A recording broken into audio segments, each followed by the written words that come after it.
Hello from the or a busy senior 101. The sun is setting, and I don't know about you, but for me, when the sun starts setting, sometimes it can get a little lonely for me.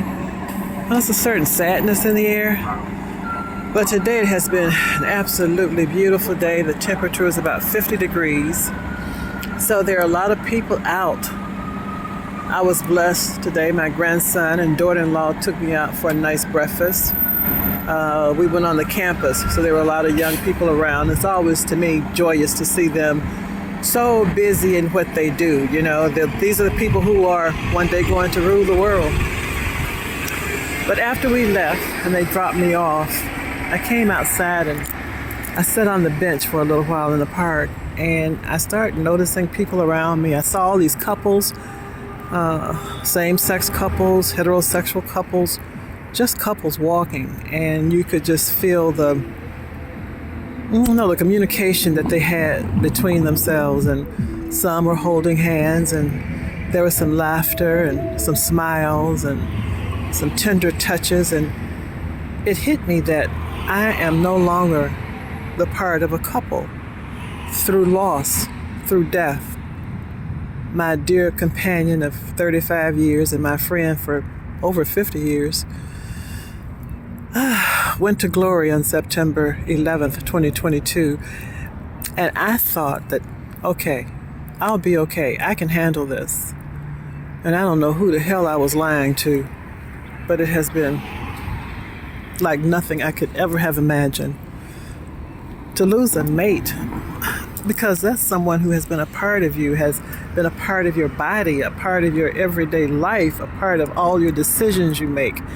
And all of a sudden you don't have that. I've had some issues lately where I really needed his advice, his opinion, his direction, and I didn't have it, and I just felt lost. And I found myself just crying uncontrollably in front of strangers, and I had to apologize. I felt awful, but I just didn't know what to do. Not that I don't know how to take care of business, because I do. But it was always so much easier with someone to say, well, baby, maybe you're doing the right thing, or maybe we need to rethink this, and maybe we should do it a different way. I don't have that anymore, and I'm angry. Today I realized that I'm angry.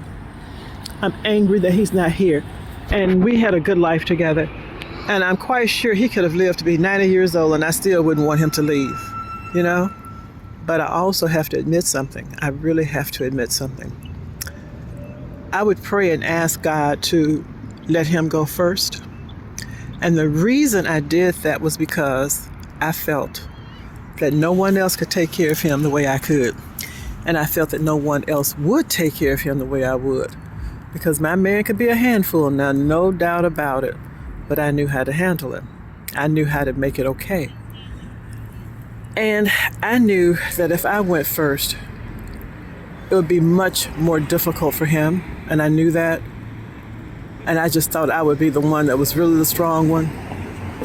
But I find that I'm really not, because I miss him every single day. Just the simple things. And the other day I had a conversation with one of my senior friends. In fact, we went to high school together. There were three of us. We had a conference call. My friend Chris and my friend Fred. And the conversation we had was so raw. It was really raw, but it was just honest. It made us laugh. It made us revisit old memories. It was a good conversation. But one of the things that came up during the course of the conversation, one has suffered a loss through divorce and one through death.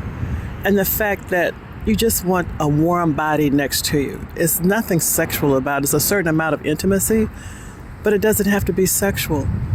And I'm finding that a lot of older men seem afraid to have that type of relationship with another person. I don't know if it's because their children told them, Daddy, you don't need nobody. Or Mama, you don't need nobody. That's not true. There comes a time when you do need somebody, if it's no more than just to touch the leg, or to say, honey, you going in the kitchen, could you bring me a glass of water?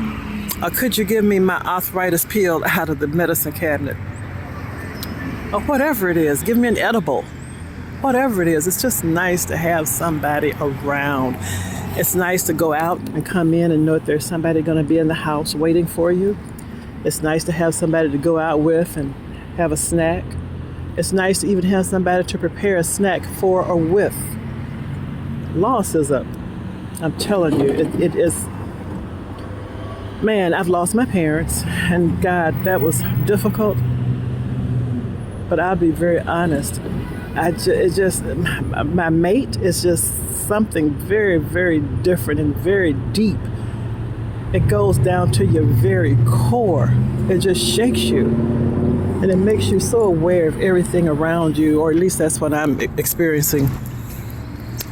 I think I'm being a little, and I don't want to be meddlesome in my children's affairs, but I think I've been meddling just a little bit, not because that's what I want to do, but kind of my way of trying to protect them and maybe prepare them. I don't know, but I'm trying to pull back, and I'm trying not to do that. And maybe it's just my grief, and I'm expressing my grief through my mourning, and my mourning is when I express my grief and say what I'm feeling, like now.